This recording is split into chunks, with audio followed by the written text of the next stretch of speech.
Ouais.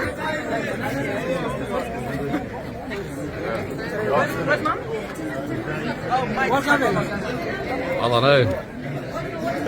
Rätt till. Vänta, hur mycket har du till? Extra? Alltså extra. Ja,